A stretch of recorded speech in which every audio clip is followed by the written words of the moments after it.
Title కొట్టారు, అందరూ హ్యాపీగా ఫీల్ అయ్యారు. బట్ ఆ టైటిల్ గెలిచిన ఆనందం మీకు ఎక్కువసేపు ఉండనివ్వకుండా చేశారు అనేది చాలామంది అభిప్రాయపడుతూ ఉంటారు. దాని గురించి మీరేం చెప్తారు? మీరు చూసిరు కదా అక్క, హ్మ్. అంటే అది ఎవరు చేసిరో ఏం చేసిరో దేవుడు చూసుకుంటాడు.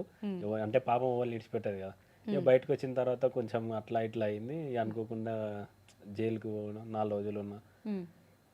ఇక అది ఇక కొంచెం బాధ అనిపిస్తుంది. ఎందుకంటే బాబు ఇట్లా ఆడ బయట ఇట్లా ఇప్పటికీ మొన్నటిదాకా 3-4 సార్లు జైలు పోయి అది కోర్టుకు పోయొచ్చిన.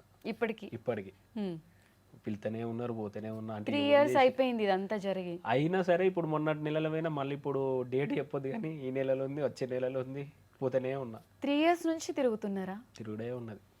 అంటే ఇప్పుడు అది వాంటెడ్లీ మీరు చేసిన తప్పు కాదు. బట్ ఎందుకు అంటే అందరూ అన్నారు టైటిల్ విన్ అయ్యాడు, ఇంత కష్టపడ్డాడు. బట్ ఆ హ్యాపీనెస్ ఎక్కువ రోజులు లేకుండా ఈ కేసులు, జైలు, ఫ్యామిలీ సఫర్ అవ్వడము, మీ బ్రదర్స్ యాక్సిడెంట్, అంటే సక్సెస్ని ఎంజాయ్ చేసే ఫేస్లోనే మొత్తం అంతా ఈ ప్రాబ్లమ్స్ వచ్చేస్తే మనం ఆ సక్సెస్ ఫేస్ని కూడా ఎంజాయ్ చేయలేము. ఆ హ్యాపీనెస్ ఉన్నా కూడా ఈ పెయిన్ ఎక్కువగా అనిపిస్తూ ఉంటుంది కదా.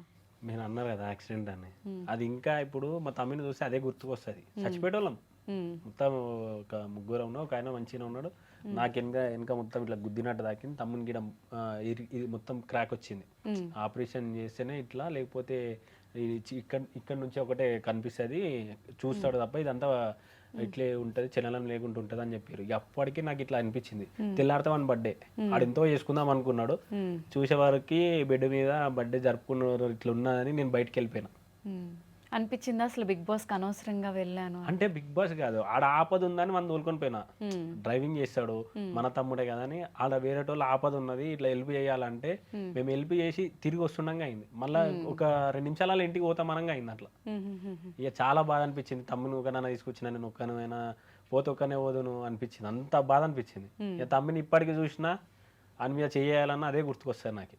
స్టిల్ ఇప్పటికి రికవర్ అయ్యారా? రికవర్ అయింది, కానీ ఏదో తెలియని బాధ ఉంటుంది కదా, అరే ఇంక ఇట్లా అయింది నా వల్లనే అని. చిన్న డ్యామేజ్ జరిగినా కూడా ఫీల్. ఇప్పుడు ఇట్లా ఇది నొప్పి ఉందని ఇంత ముందుకు వేరే డాక్టర్ దగ్గర పోయి ఇట్లా చేపించుకుంటే కొంచెం సెట్ చేసిండు అట్లా. ఇక అది చెప్తుంటేనే ఇట్లా అనిపిస్తుంది. ఇప్పటికీ కళ్ళల్లో నీళ్ళు వస్తున్నాయి. ఇక నేను అట్లా అంటే ఆడొకటే అంటే బర్త్డేది వేరే చేసుకుందామని వాడు అనుకున్నాడు. గుడికి పోదాం ఇట్లా పోదామని. తెల్లగా వాడు ఆ బెడ్ మీద చూసేవారికి నాకు మనసు ఒప్పలే. అప్పుడు టేస్టీ తేజ నా బర్త్డే ఉన్నాయి. ఇది చూడలేకుండా నేను వేరే దగ్గర పోతాను. అప్పుడు ఇట్లా అన్న దగ్గర పోయి అన్నకు కలిసి ఇది నేను చూడాలనుకున్నా. ఎందుకంటే వీడు మళ్ళీ నాకు వీడియో కాల్ చేసాడు. ఈ ఏడ్చుకుంటే ఎట్లా చెప్పాలానికి. ఇక మళ్ళా ఇట్లా రావద్దు అని అనిపించింది. అంటే కొన్ని హెల్ప్ఫుల్ మంచిగా అనిపించినాయి, కొన్ని ఇక ఆపదకు పోయినాం కదా, ఇది ఎవరికి తెలియదు.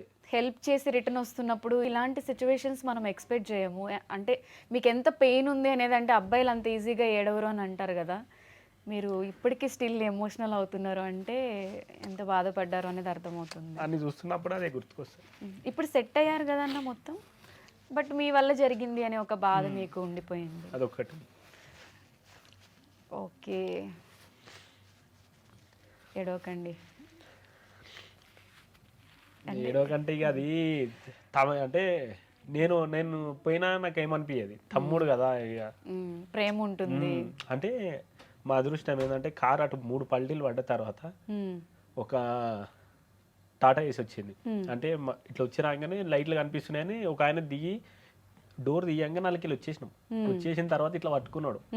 తర్వాత ఇట్లా అంటలేడు. ఇంకా వాళ్ళు పొద్దున మమ్మల్ని కలుద్దామని ఇంటికి పోయారంట. వాళ్ళు ఒకటే మాట, నాన్న పొద్దున కలుద్దాం అనుకున్నాం అన్న, ఇట్లా కలుస్తాం అనుకోలేను. మళ్ళీ అదే రాత్రి బాబుకు ఫోన్ చేసి వేరే అన్నకు ఫోన్ చేసి అదే రాత్రి వస్తే మళ్ళీ హాస్పిటల్ తీసుకొని వచ్చాను. అన్నదమ్ముల రిలేషన్ అనేది టైం వచ్చినప్పుడు బయటపడుతుంది అంటారు. మీరు మీ బ్రదర్కి ఇప్పటి వరకు ఎంత ప్రేమ ఉంది అనేది చెప్పారో లేదో తెలియదు కానీ, బట్ ఇప్పుడు అడగగానే అయితే అసలు కళ్ళు నిండా నీళ్ళు వచ్చాయి, ఐస్ రెడ్ అయిపోయాయి. తెలుసా మీ బ్రదర్కి మీరంటే ఎంత ఇష్టం అని చెప్పి? అంటే నార్మల్గా మేము పంచాయతీ పెట్టుకున్నప్పుడు మళ్ళీ తర్వాత ఫోన్ చేస్తాడు, మెసేజ్ చేస్తాడు. ఇక కొట్లాడినప్పుడు ఇక స్టేటస్ పెడతాడు. అంటే చిన్నపిల్లల్లాగా హర్ట్ అయినప్పుడు. అంటే గొడవలు అంటే ఎట్లాంటి గొడవలు ఉంటాయి అన్న? ఉట్టుటి అనే నార్మల్, ఇంకా పని చేసే దగ్గర, పొలం దగ్గర దగ్గర. సో పెద్దోడు చిన్నోళ్ళగా స్టేటస్ చూడగానే మీరు ఎలా మాట్లాడుతుంటారు? అంటే అన్న అంటే అని ఇప్పటికి ఉంటాయి నార్మల్. ఇప్పుడు మేమేమన్నా ఫోటో దిగినా పెట్టి అదే పెడతాడు. అవునా? సో, ఇంక మీరు కరిగిపోతారు. ఓకే. సో, అన్న మీరు ఎక్స్‌పెక్ట్ చేసారా? ఒక రైతు బిడ్డగా మీరెప్పుడు పొలాల్లో ఫార్మింగ్ చేసుకుంటూ అది వీడియోస్ పెడుతున్నప్పుడు మేము చూసాము. సడెన్‌గా మీరు 'బిగ్ బాస్' హౌస్‌లోకెళ్ళడం, అంతమంది సెలబ్రిటీస్‌ని పక్కన పెట్టి ఫస్ట్ టైమ్ ఒక కామన్ పీపుల్ టైటిల్ కొట్టడం అనేది అది చాలా పెద్ద విషయం. సో, అదంతా అవుతది అని చెప్పి మీరు అనుకున్నారా 'బిగ్ బాస్' బిఫోర్ వెళ్ళకముందు? అంటే నేను ట్రై చేసిన నార్మల్‌గా నేను ఆహ్, నార్మల్‌గా ఏందంటే పొలం కాడ బాపు ఒకళ్ళని అనంగానే ఈడున్నోళ్ళు ఇట్లే కాదు. హ్మ్. ఏదనుకుంటే అది చేస్తారు. ఏదైనా సరే అది ఒక మంచి అవకాశం వస్తే వదులుకోరు. నేనెందుకు ట్రై చేద్దని నేను ట్రై చేసిన. హ్మ్. దేవుడు సాతిచ్చిండు. మనోళ్ళందరూ ఎంకరేజ్ చేసిర్రు. అట్లా నేను చేసిన తర్వాత నాకు అనిపించింది. హ్మ్. ఎవరైతే గెలిచిన తర్వాత వచ్చిన తర్వాత ఎవరైతే నన్ను అన్నారో హ్మ్. వాళ్ళు ఏమంటలేరు ఇంకా. హుహు. మీ కొడుకు ఏంది గట్లా అన్నారు కానీ మీ కొడుకు ఇక నా గురించి ఇక మాట్లాడతలేరు ఇక వెళ్ళకముందు ఎందుకు ఇవన్నీ అని మాట్లాడుతూ అన్నారు. ఉంటారు. తర్వాత వెళ్ళిన తర్వాత ఇక సప్పుడు వేస్తలేరు. ఓకే. వాళ్ళే వచ్చి పక్క పొంటి నిలబడ్డారు. అప్పుడు ఎట్లా అనిపిస్తుంది? ప్రౌడ్ అనిపిస్తది. నాకు కావాల్సింది అంతే. ఇప్పుడు హ్మ్. ఈ పొలం కాడ పని చేసేది తక్కువ అని చేసిండు. హ్మ్. సరే ఇడికి వచ్చిన తర్వాత గెలిచి వచ్చిన తర్వాత ఏమన్నాడు? వచ్చి పక్క పొంటి నిలబడ్డాడు. హ్మ్. ఇది కదా కావాల్సింది. అట్లా అనిపించింది. ఇక ఇక బాబు దిక్కు చూసిన. హ్మ్. బాబు నవ్విండు. హ్మ్. నిలబెట్టావు. అలా బాబు ముఖంలో సంతోషంగా అనిపించింది. ఇంకేం కావాలనిపించింది ఇంకా. అవును. ఇప్పుడు ఎట్లా చూస్తారన్న? అంటే ఊర్లో మిమ్మల్ని సెలబ్రిటీలా చూస్తారా? లేకపోతే మన అబ్బాయి, మన పక్కింటి అబ్బాయి అలానే చూస్తారా? అంటే కొంచెం అంటే బిగ్ బాస్ నుంచి వచ్చిన తర్వాత మంచి పేరు వచ్చింది. హ్మ్. అంతా ఇప్పుడు ఏంటంటే కలుపుకొని పోడు. అంటే నార్మల్గా ఫస్ట్ ఏమన్నారు, వీడియో తీస్తే ఇడికి ఇట్లా తీస్తాడు, అడిగి అట్లా తీస్తాడు హ్మ్. అని నార్మల్గా అందరూ అన్నారు. కొంతమంది ఎక్కిరిచ్చేటోళ్ళు ఎక్కిరిచ్చారు, చేసేటోళ్ళు చేసారు. బిగ్ బాస్ నుంచి వచ్చిన తర్వాత మనోడు. హ్మ్. అసలు బిగ్ బాస్ నుంచి బయట ఇంకోటి ఏంటంటే మనం చూసి నేర్చుకోర్రి. అబ్బా! ఈ మాట మంచిగా చాలు. అనిపించింది. హ్మ్. అంటే నాతో తిరుగుతుంటే నార్మల్గా నాతో ఉంటుంటే అంతో ఉండోరి హ్మ్. ఆడు చెప్పింది నూరు అన్నట్టు మంచిగా అనిపించింది. చూసి నేర్చుకోండి అంటే ఒక రోల్ మోడల్ లానే వాళ్ళు మంచిగా తీసుకున్నారు. అనిపించింది. మంచి సపోర్ట్గా వచ్చింది. సపోర్ట్ అంతా ఇప్పుడంతా బాగుంది. మంచిది. ఇప్పుడు బిగ్ బాస్ నుంచి రాగానే మనం చూస్తాము ఆ బిగ్ బాస్ గెస్ట్లు ఎవరైతే ఉంటారో వాళ్ళు ఆ ఓపెనింగ్స్ అని ఈ ఓపెనింగ్స్ అని ఎక్కువ టీవీలో కనిపించడం బిజీగా ఉంటారు. బట్ మీరు ఎంత మంచి చేసినా ఎప్పుడు మీరు అది బయట కనిపించదు. చాలామంది నేను ఇన్‌స్టాగ్రామ్‌లో సోషల్ మీడియాలో చూసేది ఏంటి అంటే రైతు బిడ్డ అని ఒక ట్యాగ్ పెట్టుకొని గెలిచాడు. ఆ పేరు పెట్టుకొని బిగ్ బాస్ టైటిల్ డబ్బులు తీసుకున్నాడు. బట్ ఎవరికీ ఇవ్వలేదు అని. బట్ సెర్చ్ చేస్తే మా ఐ డ్రీమ్ టీమ్‌కి కొన్ని వీడియోస్ మాత్రమే దొరికాయి.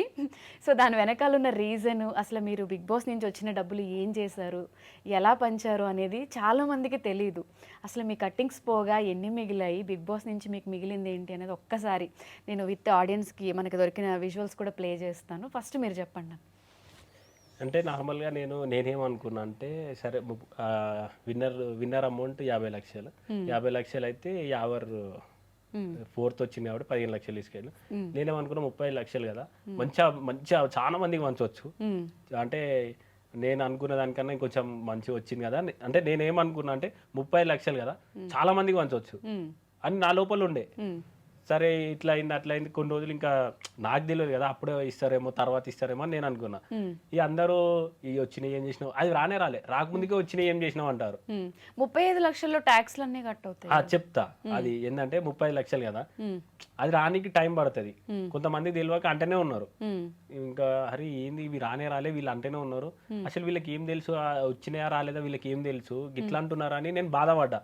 ఒక అన్నుండి నేను 10,00,000 ఇస్తా, నువ్వు అంచు అంటే అన్న నా సంతోషం ఏంటంటే నేను అంత దూరం పోయినా, నేను గెలిచిన, నేను అనుకోలే గెలుస్తా అని, గెలిచిన నా సంతోషం ఏంటంటే ఆ పైసలు ఇస్తే నాకు ఇంకా ప్రౌడ్ ఉంటుంది కదా అన్న అని నేను చెప్పిన. సరే తమ్ముడు నీకు నచ్చినట్టు అందరికి ఇట్లా అంటురని నేను ఇట్లా అన్నా అంటే అన్న నువ్వు చెప్పింది నాకు మంచిగా అనిపించింది కానీ ఆ అమౌంట్ ఇస్తే నాకు మంచిగా అనిపిస్తుంది కదా అన్న అని నేను అన్న తర్వాత చాలా ఇంకా వస్తాలో ఇంకా నాకు తెలియదు కదా టైం పడుతుందని. తర్వాత ఇక కొన్ని రోజులకి అమౌంట్ వచ్చింది. అమౌంట్ ఎట్లా వచ్చింది? 30,00,000. 30,00,000 దాంట్లో 40% GST కట్టు. 40%. కారు, ఆ కారు ఏదో నేను కొన్నా అంటారు, అది గిఫ్ట్ అని చెప్పారు. అది పోగానే 8.5 లక్షలు కట్ చేసారు. కార్‌కి కూడా అమౌంట్ కట్ చేశారా? అట్లా అయితేనే తీసుకో, లేకపోతే అది అన్నే ఉంటుంది అని అన్నారు. మరి ఇళ్ళకెళ్ళి ఇవ్వాలి, 8.5 లక్షలు ఇళ్ళకెళ్ళి ఇవ్వాలి. సో అదే డబ్బులు మీరు అవన్నీ చూసిరా చేసిరా అంటే తర్వాత అల్లకెళ్ళి అయిపోతాయి అన్నారు. నేనేమనుకున్నా ఈడేమవుతుంది ఇది 35 లక్షలు ఇంతమందికి వంచాలి అని నేను ఎక్స్పెక్టేషన్ పెట్టుకున్నా. ఇంతమందికి సాయం చేయాలి అని ఇంతమందికి చెప్పినా, నేను స్టేజ్ మీద ఏం చెప్పినా ఈడేం చెప్తున్నా 40% పోయింది. 35 లక్షలల్లా 40% పోయింది. కారుకి 8.5 లక్షలు, ఇంకోటి వస్తే నెక్లెస్ 5 మీ లక్షలు. మదర్ కి బిగ్ బాస్ టీమ్ అది టీమ్ గిఫ్ట్ ఇచ్చారు కదా. టీమ్ గిఫ్ట్ అన్నారు. ఆడికి పోయినాక గిఫ్ట్ ట్యాక్స్ గింతే ఉంటది, గిట్లే ఉంటది అన్నారు. ట్యాక్స్ కట్టించుకున్నారా దానికి? ఏందన్నా గిట్లా అంటున్నారు, ఆడ చెప్పింది ఏంది, ఈడ చేసేది ఏంది, నాకు ఏది వద్దన్నా, మా ఊళ్ళో వద్దన్నా ఊకుంటారు, మాకు ఇట్లా అంటే రూల్సే అన్నారు. ఇవన్నీ ఆఫ్ స్క్రీనే జరుగుతాయి కాబట్టి ఇవన్నీ ఆడియన్స్ కి తెలీదు. అరే నాకేమో ఈడ నేను ఇట్లే చూస్తున్నా, అన్న ఏం జరుగుతుందన్న నాకు అర్థమైతలేదు. మనం చెప్పింది ఒకటి, ఇప్పుడు చేసేది ఒకటి, మళ్ళీ వాళ్ళు చూస్తే ఏమనుకుంటారు, ఈ వేడికెళ్ళి తేవాలి, ఎట్లా తేవాలి అంటే ఇంకేమున్నది అల్లకెళ్ళే కదా కథ చేసేది. ఇప్పుడు మనకి ఇచ్చింది ఏంది, కార్ ఇస్తా అన్నారు, కట్ చేసారు, నెక్లెస్ ఇస్తా అన్నారు, కట్ చేసారు. ఈ 40% ఈ ఏమున్నాయి అలా? ఇవన్నీ పోగా ఎంత వచ్చినాయి అసలు? ఏం నువ్వు ఒకసారి 40% అంటే నువ్వు లెక్క పెట్టుకో, 8.5 అంటే నువ్వు లెక్క పెట్టు, 5 అంటే నువ్వు లెక్క పెట్టు. ఫస్ట్ నేను శివాజీ అన్న, బోలే అన్న, సందీప్ అన్న, లాయర్ వీళ్ళందరూ వచ్చినప్పుడు నేను 1 lakh మా ఊరు నుంచి స్టార్ట్ చేసిన, క్వింటల్ బియ్యం 1 lakh అని. దీని ఓను సపరేట్ నాకు అదనంగా ఇంకొంచెం ఖర్చు అయింది. మీ డబ్బులు ఇవి పెట్టంగా ఇవి నాకు సందీప్ అన్న ఒక 25,000 ఇచ్చిండు. ఒకసారి చూద్దామన్నా మీరు ఎవరెవరికి హెల్ప్ చేశారు అంటే. ఇప్పుడు మీరు చెప్తున్నారు 40% కట్టింగ్స్ అంటే మీకు చాలా తక్కువ అమౌంట్. నాకు నిజంగా చెప్తానా మస్తు బాధ అనిపించింది. అరే నేను అనుకున్నా ఇవి ఎన్నో స్టేజ్ మీద ఇస్తేనే అయిపోతుండే, ఇక అంత పంచాయతీ ఉండకపోతుండే, కొట్లాడు ఉండకపోతుండే. సార్ మీకు నచ్చిన వాళ్ళకి గిట్లే అన్న ఒక్కొక్కసారి అనిపిస్తుంది, ఇట్లన్నా అయిపోవు, ఇవన్నీ కటింగ్స్ ఏంది, ఇవేంది, మళ్ళీ ఇట్లా ఏం చేయాలి వీటిని ఇట్లా. అంటే అన్ని డబ్బులు వచ్చాయి అంటే రైతు బిడ్డ అనే ట్యాగ్ వాడుకుని విన్ అయిపోయాడని మాట్లాడారు కానీ బట్ ఈ కట్టింగ్స్ ఇవన్నీ ఏమో ఆడియన్స్ కి తెలియదు కదా. ఆడికైనా శివాజీ అన్న చెప్పిండు, ఏడ మన ఇంటికి వచ్చినప్పుడు వానికి రాలేదు గింట్లే వచ్చినాయి శివాజీ అన్న అన్నాడు, బోలే అన్న చెప్పిండు.